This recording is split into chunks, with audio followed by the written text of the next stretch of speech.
everybody, I'm Sydney Macucci, a registered dietitian and a wellness manager with Flick Hospitality. Welcome back to my kitchen today. This is Teaching Kitchen at Home.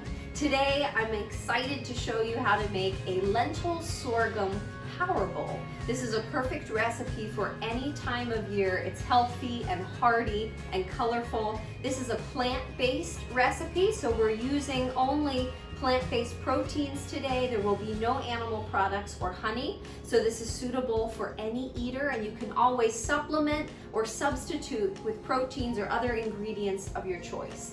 A bowl recipe is really trendy these days. Having a green, roasted vegetables, a bean, another lean protein, some type of a whole ancient grain, of course a flavorful vinaigrette, fresh fruit, herbs and spices is one of the best ways to really round out your plate in a hip sort of way.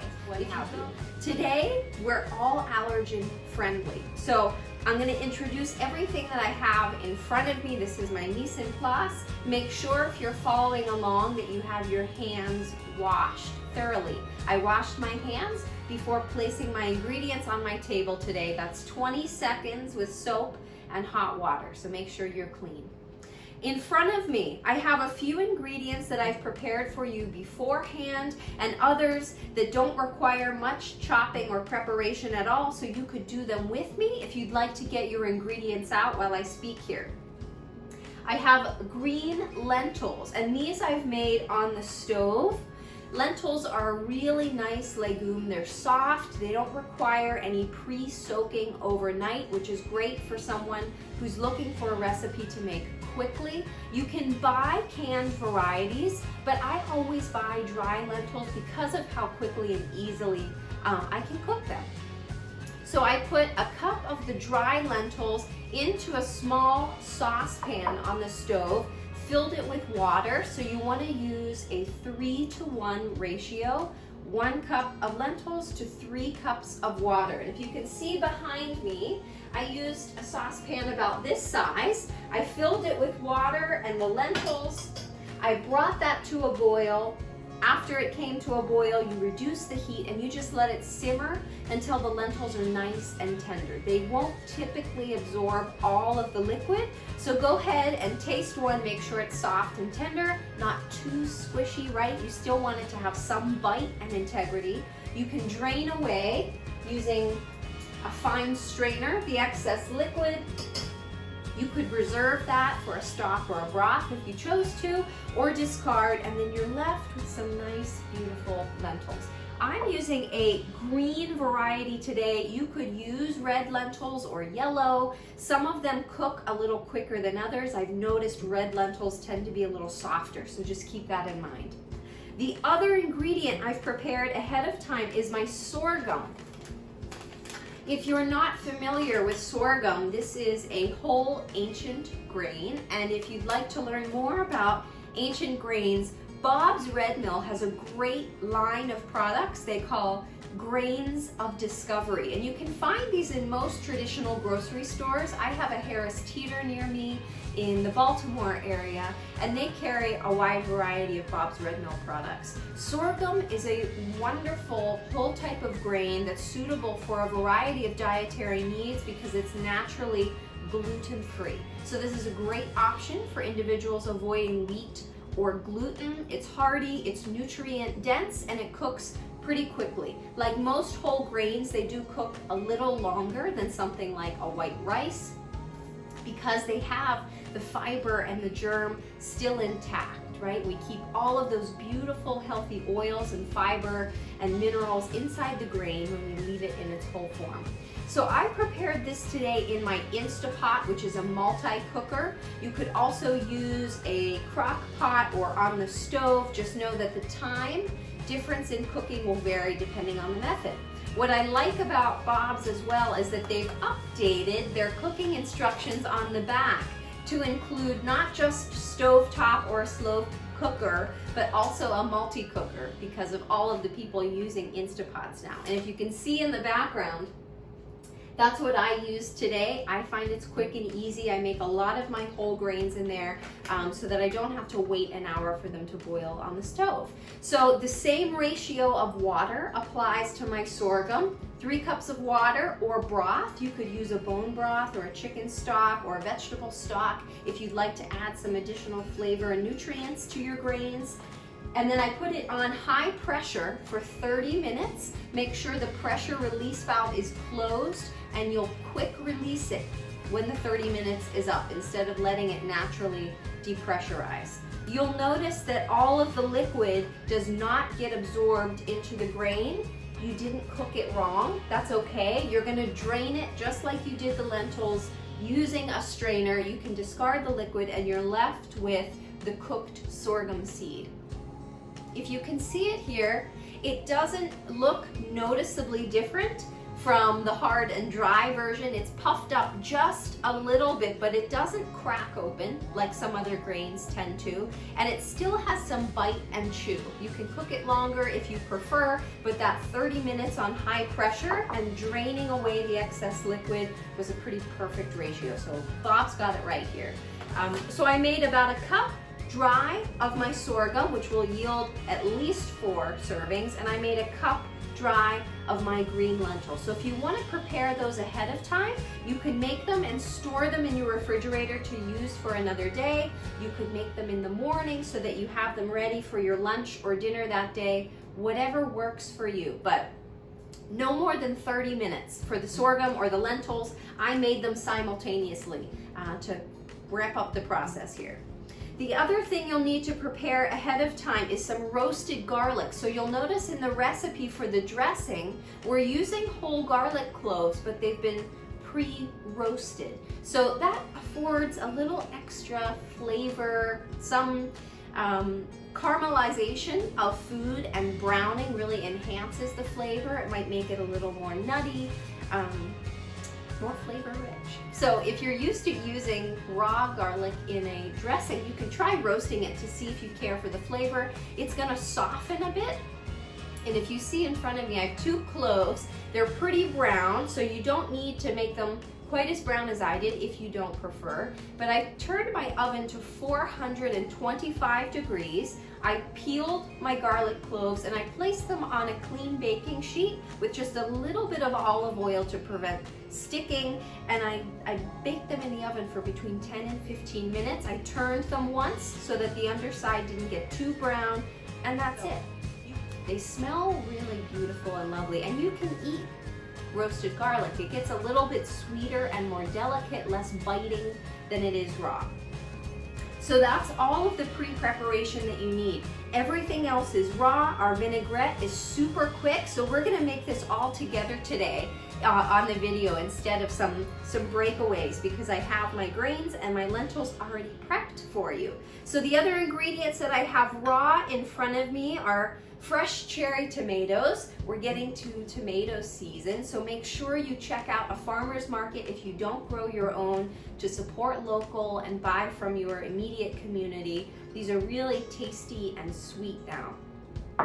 I have some red raspberries. So we like to add fruit into our salads or our bowls when we can, just for added nutrients, color, and fiber.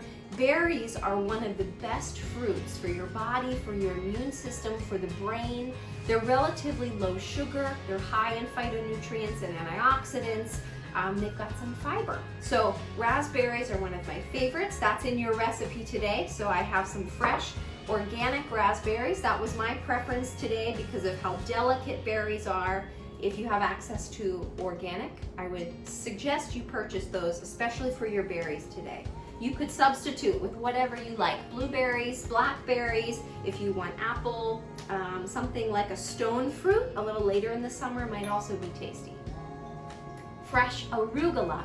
Some people are a little scared of arugula in their salads or their bowls because it's bitter and it's a little spicy. It has a peppery sort of a flavor. This is one of the best greens for you in our cruciferous vegetable family. All of those beautiful greens, kale, collards, rainbow and Swiss chard, which I have with me, our arugula, broccoli, Those are all really supportive for our natural immune system, our body's natural detoxification processes. They're really nutrient dense, and we don't tend to eat enough of them. So those bitter compounds are good for us. When we pair them with savory spices, with buttery oils to sort of soften the bite, with the sweetness of fruit, we can counterbalance some of that peppery, fiery flavor. So don't veer away from some of these greens that you don't use all the time. Branch out, see if you can pick something instead of a romaine or an iceberg lettuce. You'll benefit more from that. So we're going to use a little bit of arugula today. Make sure it's washed and dried. We're also going to use rainbow chard, and this is a beautiful green in the summertime. It is slightly different than a normal Swiss chard, and you'll notice it immediately. You'll see the stalks have this beautiful, vibrant, pinkish red and yellow hue to them. So you'll know it's rainbow chard. This is a really delicate green, unlike kale or collard greens, which have a more hardy, very fibrous leaf and stem. These are delicate enough to eat raw without putting too much pressure on the digestive system. So we can certainly steam or saute these just like we would our other greens, but because they're more delicate and light, the leaf is really soft, we don't have to cook them. We can eat them raw, and they're much more pleasant than a collard green or a kale raw, if you know how fibrous and tough those can be. And we can eat the stems. So all I recommend after washing would just be to trim any really discolored brown parts off the bottoms, but we can eat the stalk as well as the leaf. So you can chop the whole portion of the vegetable here. So we're going to use these as our base with some arugula to really bring to life this bowl. I love to start a bowl with greens because they're high nutrient density but low calorie. So we can bulk up the quantity of our meal without adding appreciable more calories and still feel very full just by volume. And our vinaigrette, the last thing today. We're going to use acid from a fresh lemon, so instead of a vinegar, there's a wonderful taste to just using a fresh lemon juice in your vinaigrette. So highly recommend. That's something I do all the time at home. Tahini, which is a creamy paste from sesame seeds. If you've never tried it, it's not sweet, it's a little bit bitter, but it offers a really creamy, rich flavor to some vinaigrettes, and it's also allergen friendly. So unless you're sensitive to sesame, this is a great alternative to a nut butter. Some turmeric, and I was talking about this just this month in relation to brain health with some of my clients. Turmeric is one of the most healing spices we know of in the world. It's high in antioxidants, it's anti-inflammatory, and it's neuroprotective. We know that in certain populations that eat a lot of turmeric in their diets, they've got this lower incidence of cognitive decline, among other things. So one of the most beautiful spices in your cabinet is turmeric. So we're going to use that in our dressing today. A great way to incorporate it into a dish without feeling like you need to make a fancy recipe. Find a vinaigrette and incorporate some healing spices. Just a little bit of water to thin the vinaigrette, and we're going to use some extra virgin olive oil. This would be a great time to use your high quality extra virgin olive oil in place of another polyunsaturated fat. And that's it. So we're going to start with our vinaigrette here. I'm just going to move my rainbow chard out of the way so that I can chop my garlic. Hopefully you can see. I'll move these just temporarily. And we're going to start by whisking together our ingredients for the vinaigrette, and then we can build our bowl. So I've got the garlic in front of me. Again, if you're following along, hands should be washed, right? If you have a nice chef's knife, that's what we'll use. I'm going to slice both of these at once. Tuck your fingers, right? Make sure that we're chopping safe. And it's very soft. So this is a different texture entirely than a raw garlic. So it almost gets a little smushy as you chop it, but that's nice for a vinaigrette so that you don't get these big hunks and chunks of garlic. So I'm going to give it a light chop. It really smells so good.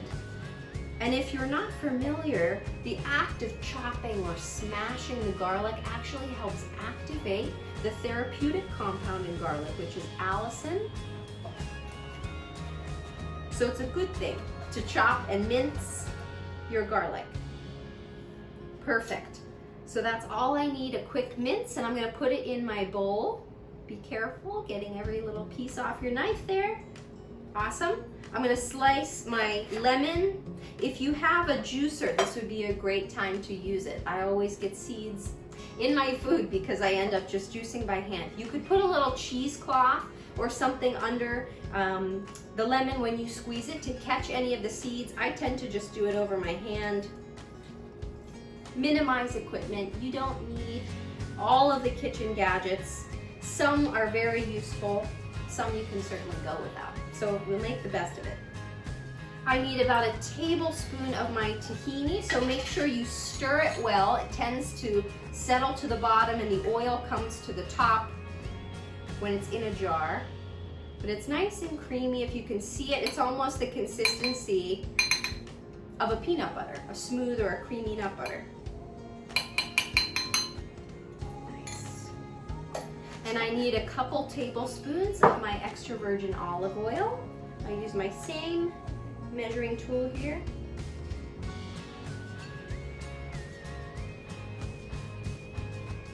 So again, good, healthy fats for the whole body system. These are unsaturated, mostly monounsaturated fats, so good for our heart, for our cells and tissues, anti-inflammatory, right? Okay, I'm gonna use some of my turmeric, 2 teaspoons. Really such a lovely color, right? So if you're making it only for show, that would be a great reason to use turmeric. And I'm gonna use my whisk. I need only about a tablespoon of water, which is right behind me here, just to thin this a little bit. And we'll whisk together.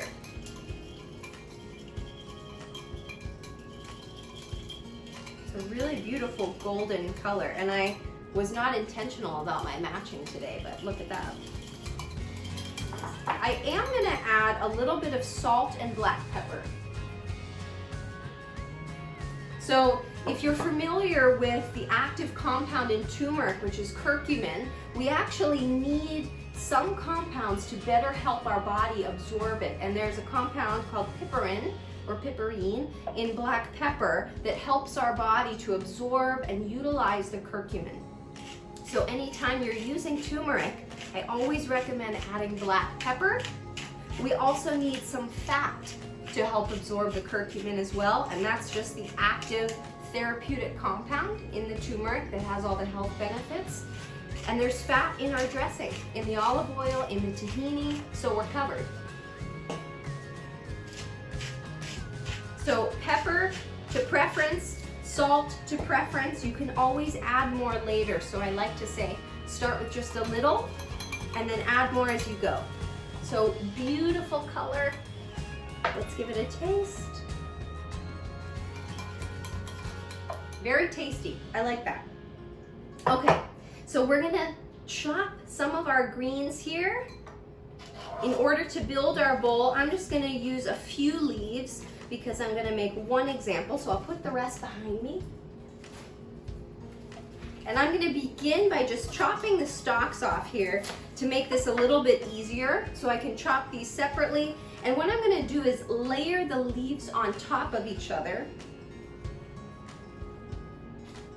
like so. So if you're cutting big greens, like collard greens, you can layer them on top of each other and fold them in half, right? And then you can more easily cut the whole leaf. You can also roll it, right? So I've just folded in half here. I'm gonna use my knife and just work down the end of the leaf.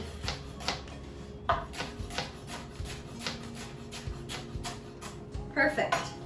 So you get these long, pretty ribbons, but they're very delicate. And now I have my stalks, right? So we can do the same with the stalks, almost layer them on top of each other and make sure they're nice and stable on our cutting board. I'm going to chop off the ends that are just a little brown here. And then cut based on the size that you would like. I'm just chopping bite-sized pieces here.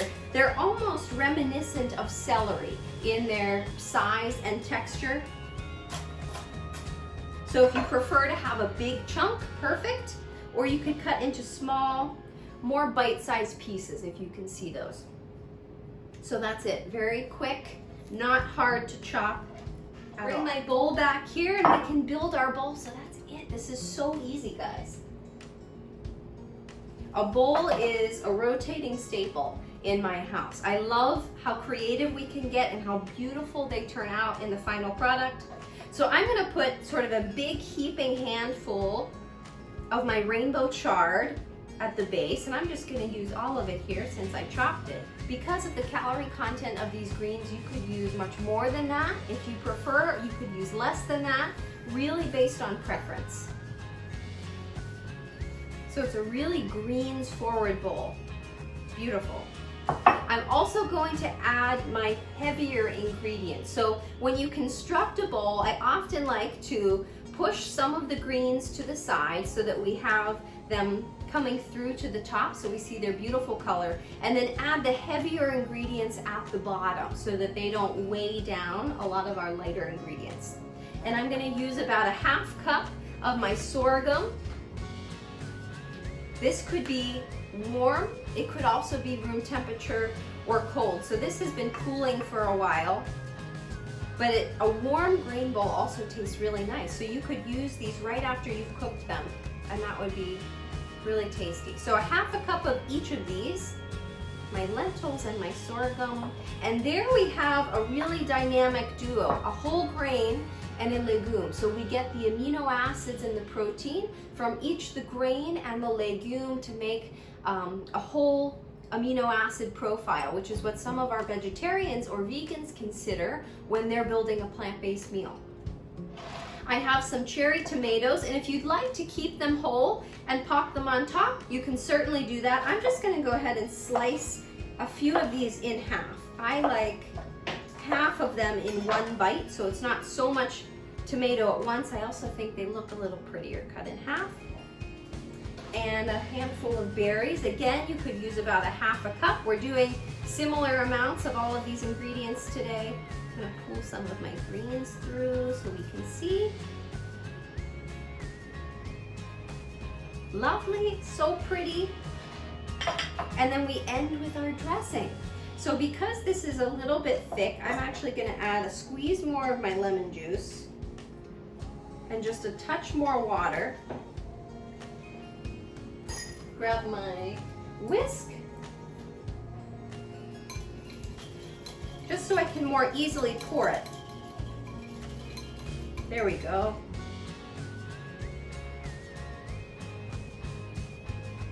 That's such a beautiful complement to these greens and reds in our bowl.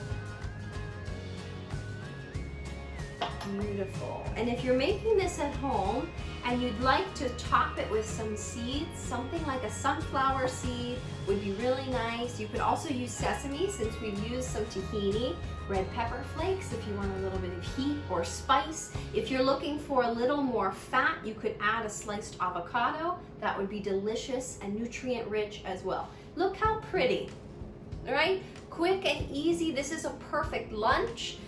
Or dinner. This is something that you could serve to a big group as well. If you have them over, you make a sort of build your own bowl concept and lay out all of the ingredients, but a really beautiful, colorful, flavorful bowl today. This is a lentil sorghum power bowl. Thank you so much for joining me.